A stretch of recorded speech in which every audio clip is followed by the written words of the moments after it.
this order so that that career summary is at the very bottom, minimizing anything that might be shown as an obstacle to getting you a phone call at the bottom, so that those accomplishments, and especially that summary paragraph up top, really sways them before getting down there. Okay. All right. So I can tell you that, for instance, I was thinking when I was putting this together, the current client, or the client of mine, Melissa, who is a pharma rep who is looking to switch careers. Down there at the bottom, it's showing that she worked for this same company for a great number of years, and it doesn't. Throughout the entire resume, it's industry neutral, so I don't say that she is a pharmaceutical rep. I don't want to brand her as a pharmaceutical rep if she's looking outside of that industry. Okay?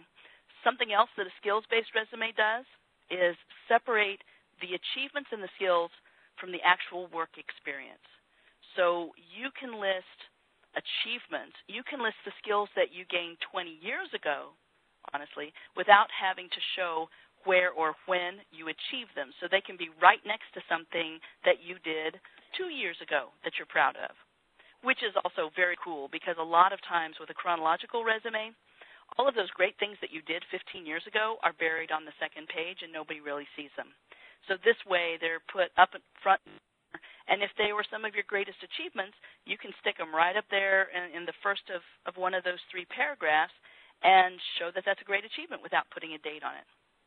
That's great information, because I'm sure, Tammy, we've got a lot of baby boomers on the call who have held positions for 20, 25 years, and that's the one thing that I hear from people a lot is how do I get out there and market myself without exposing the fact that I am 55, 60 years old.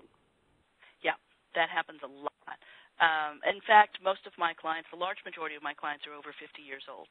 So that's something that I deal with very, very commonly. Something else about the functional resume is that once you make this one-pager that defines your unique combination of skills and experience, your USP, I recommend, and this is a point I wanted to make, don't change it for every position you apply for. It takes a lot of time, and it's my opinion that you need to set your definition, and then you need to broadcast it campaign style. And next week we'll talk about what that campaign style looks like. So be sure and tune in next Thursday at noon. But also it looks different than everybody else's. I know that hiring managers get frustrated looking at a stack of resumes that all look alike. I know when I was a hiring manager and there would be a high-level position, everyone that would send me a resume would change the resume to make it look like the job description because they wanted to show that they have relevant experience. Well, guess what happens? The hiring manager or the HR professional has a large stack of resumes, and like I said, nowadays it's 600 to 1,000. Large stack of resumes that look exactly like the job description. How can you set yourself apart from that or stand apart? You can't. You've got to define yourself, create something that looks different than 95, 98% of everything out there, and then broadcast it to the right people. All right, Tammy. So I know that we are tracking, well past the hour, even though we had the break. But can you, maybe in about another 10 minutes, just kind of, give us some information in terms of, listing what are your quantifiable achievements and any other information that is important for our listeners today? Yeah. Actually, thank you, because I want to get us back on track. And that's probably the number one question that I get from prospective clients that I talk with. How do you quantify achievements? That's been really difficult. If you're in a straight sales position, a lot of times it's easy to say, yeah, I increased sales by 20% over last year, or I had a year-over-year increase of 5% or a certain dollar amount. That's easy. For a lot of people, though, it's hard to quantify what they've done in their career. But everything has to be quantifiable, because this is what gets the attention of hiring managers and recruiters in HR. This is what gets the attention of employers, is not only the scope of your responsibility, but how you have affected the bottom line of the company. That's really, really important. And you'll find that if you're in an interview and you're talking about an achievement that you've had, explaining an experience that you've had, and at the end of that conversation, you give the quantifiable result of your action, the action that you took. What do they write down? You'll notice that they write down that number, because that's what they remember. So I like to get 12 or 15, actually, really good quantifiable results from each of my clients. And really, if you look at that bottom half of the resume, it's almost like machine gun style. It's, I did this and this and this and this. And it gets to be really impressive when you line it up that way. So let's talk about how to quantify. You can list things in different ways. You don't have to put money. If you do have money and it's impressive in the context of a certain amount of time, like within X number of months or within a year and a half, you put the context as well as the money. Also, if you have saved time, especially in operations, if you've streamlined processes, if you've improved a process, updated an outdated process, if you've decreased cycle time in something, if there are people savings like full-time equivalents or FTE, if you've saved a certain number of man-hours over the course of a week or a month in something that you've improved, then you can certainly list that. One of the things that you can do is try to show a before and after picture. So before you worked on this particular process, it took 3 weeks to do this process. You were able to get it down to 3 days. And it only took you 60 days to get that done.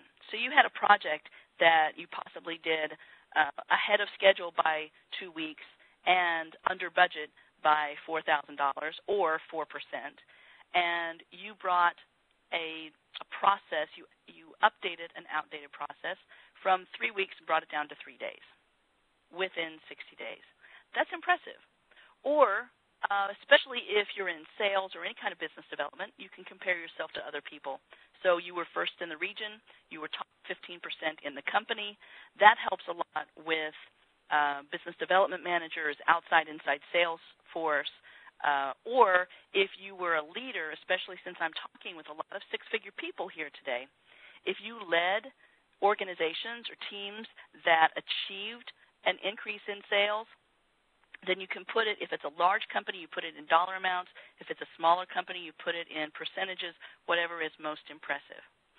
And it needs to be some sort of contribution, even if it's cost avoidance. For instance, if you mitigated a certain dollar amount through doing something, if you kept possible lawsuits at bay, or if you kept things within federal regulations, which could have cost you X number of dollars, or additional fines of up to X number of dollars, you can frame it that way. Also know that you don't have to tell the entire story. You just have to tell the achievement itself. Sometimes when I give a sample of my resume and someone tries to mimic it, what ends up happening is that they'll take 3 or 4 of their achievements and try to tell a whole story within a paragraph with just one achievement. Well, that's not as impressive as just showing the achievement itself and listing a dozen or so. Just list the achievement of what you did. So the action you took, just a few words, and then the last half of the sentence is that quantifiable result. And you can also switch it up by saying, I achieved this quantifiable result by XYZ action. You can add context to that achievement in a phone interview. But it's the achievement itself, it's that dollar change or some sort of process improvement, operation streamlining that gets somebody's attention. You want to get as many of those as possible. Make sure that the contributions that you list on there are relevant to the job that you're pursuing. And it really breaks down to, have you made companies money or have you saved companies money? generally speaking, unless you are at a C-level, COO, CFO really is saving company money, but a COO and a CEO, they can get away with showing both a cost savings and also revenue development. But for the most part, you've got to choose, am I going after a job that saves the company money or makes the company money? Because if you mix it, you're muddying the message, and they want to know, well, what are you really good at? Because if they're looking for a business development manager or even a VP of business development, they want somebody who has brought in money into companies. So you don't have to necessarily focus on both cost savings and revenue development. Also, show leadership. Give an example of mentoring. Give the scope of your leadership. Leadership is always very important, really in any job. Every company is looking for leaders.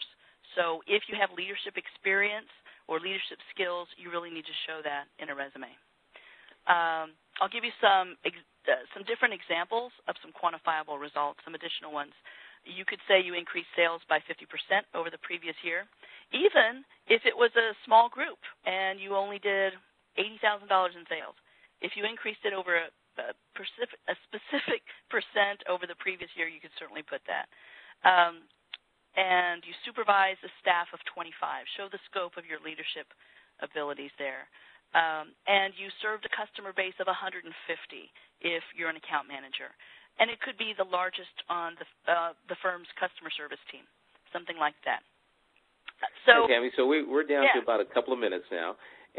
So why don't you just give us about, maybe 4 things that we should keep in mind in terms of, questions that the listeners should think of. And then, let's also talk about how they can either go back to listening to this call in this entirety, because, it's great stuff, and certainly folks want to be able to listen to it again. And then also, we've got another call coming up next week, so maybe you can tell us a little bit about that as well. Yeah.